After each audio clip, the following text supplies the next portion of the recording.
বন্ধুরা ভিডিওটা আরম্ভ করার আগে একটি কথা আপনাদেরকে আমি বলছি। দেখেন, আপনি যদি ইউটিউবে বর্তমানে নতুন এবং আপনি যদি ইউটিউবে অনেক কষ্ট করে ভিডিও আপলোড করছেন, কিন্তু আপনার চ্যানেলের মধ্যে যদি কোনো পরিমাণের ভিউজ নাই এবং আপনি যেটা ভাবেন, যেটা আশা করে ইউটিউবে ভিডিও আপলোড করেন যে পরিমাণের ভিউজ পাবেন, সেই পরিমাণের ভিউজ কিন্তু আপনার ভিডিওতে আসে না।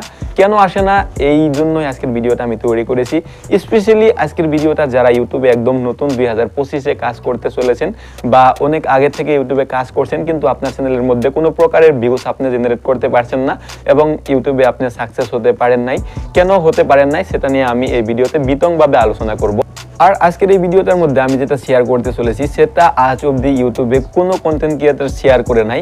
তো দেখেন, ভিডিওটা শুরু করার আগে একটি রিকোয়েস্ট করব, আপনি যদি আমার চ্যানেলে এখন পর্যন্ত নতুন, তাহলে আমার এই চ্যানেলটিকে সাবস্ক্রাইব করে আপনাদের সাথে জড়িত রাখবেন, কারণ এখানে আমি প্রতিনিয়ত ইউটিউব রিলেটেড ভিডিও আপলোড করি। আসুন দেখেন, আমি এখনকার মেন কথা আলোচনা করব, সেটা হলো যে আপনার ভিডিওর মধ্যে কেন ভিউজ আসে না এবং আপনি ইউটিউবে কি কারণে সাকসেস পান না। দেখেন, এইটার কারণ হলো মাত্র দুইটি কারণ। সেই দুইটি কারণ আপনি নিজেই।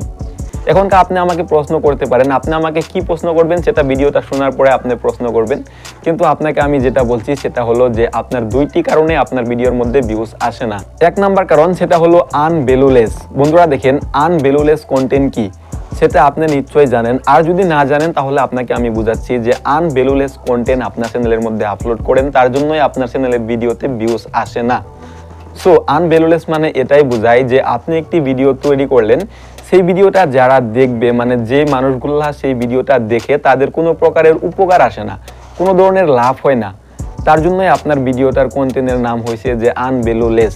বন্ধুরা দেখেন, আপনি ইউটিউবে তো ভিডিও দেখেন অনেক মানুষের, কেন দেখেন? আপনার ভালো লাগে এবং তাদের কাছ থেকে আপনি কিছু শিখতে পারেন। তো এই কারণেই আপনি কি করেন, অন্যের ভিডিও আপনি নিজেই দেখেন। তো এইবার আপনার ভিডিওটা যারা দেখবে তাদের কিন্তু উপকার হতে হবে, যারা আপনার ভিডিওটা দেখবে তাদের কিন্তু লাভ হতে হবে। তো আপনার ভিডিওটা দেখার পরে যদি তাদের কোনো ধরনের উপকার না আসে, তারা কিন্তু আপনার ভিডিওটা দেখবেন না। আপনি যদি হাজার হাজার ভিডিও ইউটিউবে আপলোড করে ফেলেন, তারপরেও কিন্তু আপনার চ্যানেল গ্রো করতে পারবেন না এবং আপনি ইউটিউবে সাকসেস পাবেন না। সো এইবার আশা করি বুঝতে পেরেছেন, ইউটিউবে যদি সাকসেস পেতে চান তাহলে আপনাকে ভ্যালু কন্টেন্ট আপলোড করতে হবে। সেই কন্টেন্টটা আপলোড করলে ইউটিউবে সবাই দেখবে এবং যারা দেখবে তাদের যেন উপকার হয়। তো এরকম কন্টেন্ট যদি আপনার চ্যানেলের মধ্যে একটি থাকে, একটি কিন্তু ভাইরাল হবে।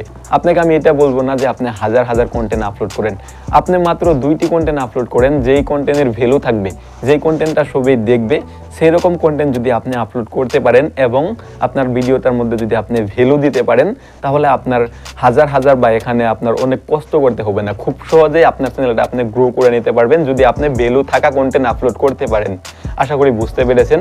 আমি এখনকার আপনাকে সলিউশন দিব, আপনার কন্টেন্টটার মধ্যে আপনি ভ্যালু দিবার চেষ্টা করবেন, যাতে একজন মানুষ দেখলে আপনার ভিডিওটা থেকে কিছু পরিমাণের লাভ হয় বা উপকার হয়, এরকম কন্টেন্ট আপলোড করবেন। এবার দুই নাম্বার কারণ সেটা হলো যে আপনার সাবস্ক্রাইবারের চাহিদা। তো দেখেন, সাবস্ক্রাইবারের চাহিদা আর ভ্যালু এই দুটা কিন্তু সেম, বাট আপনাকে আমি এটা আরও অল্প ক্লিয়ারভাবে বুঝাচ্ছি। সেটা হলো যে সাবস্ক্রাইবারের চাহিদা। এবার দেখেন, আপনার চ্যানেলের মধ্যে যখনকার ভিডিও আপলোড করেন 2টি 3টি কিন্তু ভিউজ আসে, বা 5টি 15টি 20টি এরকম ভিউজ কিন্তু আপনার চ্যানেলের মধ্যে আসে। কেন আসে? আপনার ভিডিওটা আপলোড করার পরে ইউটিউবে কি করে ইমপ্রেশন দেয়, যারা আপনার সাবস্ক্রাইবার আছে তাদের ওখানে কিন্তু আপনার ভিডিওটা ইমপ্রেশন পাঠায়। তো ইমপ্রেশন পাঠানোর পরে তারা কিন্তু ক্লিক করার পরে কিন্তু তারা আপনার ভিডিওটা ক্লিয়ারলি দেখে না। কেন দেখে না? সাবস্ক্রাইবার চাহিদা, মানে সাবস্ক্রাইবাররা যেটা চায় সেটা আপনি দিতে পারেন নাই, তার জন্যই আপনার ভিডিওটা ফুল ওয়াচ করে না। এখনকার আপনাকে আমি প্রশ্ন করব, আপনি একটি ভিডিও কখনকার ফুল দেখেন? আপনিও তো অনেক কন্টেন্ট ক্রিয়েটরকে সাবস্ক্রাইব করে রেখেছেন, তারা ভিডিও আপলোড করলে আপনি নিশ্চয়ই ফুল ওয়াচ করেন। কেন করেন? এই কারণেই করেন যে তাদের ভিডিওটা দেখলে আপনার কিছু উপকার হয়। তো এবার আপনাকে যারা সাবস্ক্রাইব করেছে, মানে আপনার যারা সাবস্ক্রাইবার্স, তাদেরকে আপনার এইরকমটা দিতে হবে। তারা কি চাই, তারা কোন বস্তুটা আপনার কাছ থেকে আশা করে সেটা দিতে হবে। আপনি যদি আপনার সাবস্ক্রাইবাররা যেটা চায় সেটা যদি না দিতে পারেন, তাহলে কিন্তু অবভিয়াসলি আপনার ভিডিওটা আপনার কোনো সাবস্ক্রাইবারই দেখবে না। তো যখনকার আপনার ভিডিওটা 50 জন মানুষের ওখানে নোটিফিকেশন পাঠায়, মানে ইমপ্রেশন দেয়, 50 জনের মধ্যে যখনকার 10 জনে আপনার ভিডিওটা দেখে, আর সেই 10 জন যদি আপনার ভিডিওটা ফুল ওয়াচ না করে, তার পরবর্তীতে কিন্তু ইউটিউবে আপনার ভিডিওতে ইমপ্রেশন দেয় না। এই কারণেই কিন্তু আপনার ভিডিওতে ভিউজ আসে না। আশা করি বুঝতে পেরেছেন। যদি এখন পর্যন্ত না বুঝেন আপনি, তাহলে আশা করছি আপনাকে আর কেউ কোনোদিন ইউটিউবার বানাইতে পারবে না। তো যদি আপনি ইউটিউবার হবার স্বপ্ন দেখে থাকেন, আপনার ভিডিওর মধ্যে ভ্যালু অ্যাড করবার চেষ্টা করেন, যাতে আপনার ভিডিওটা যারা দেখবে তাদের উপকার হয়। আর আপনার যারা সাবস্ক্রাইব করেছে, মানে আপনাকে যারা সাবস্ক্রাইব করেছে, আপনার সাবস্ক্রাইবাররা কি চাই সেই চাহিদা মতো আপনি ভিডিও তৈরি করেন, আপনার ভিডিও 2 দিনেই ভাইরাল হবে। আশা করি বুঝতে পেরেছেন। পরবর্তী ইউটিউব রিলেটেড ভিডিওর জন্য আমার এই চ্যানেলটিকে সাবস্ক্রাইব করে আমাদের সাথে জড়িত থাকবেন। এখানে আমি প্রতিনিয়ত সত্য আর সততার পক্ষতা আছি। তো আপনার যেভাবে ভালো হবে সেই পরিমাণের আমি যুক্তি এখানে তুলে ধরবো। ভালো থাকেন, টেক কেয়ার।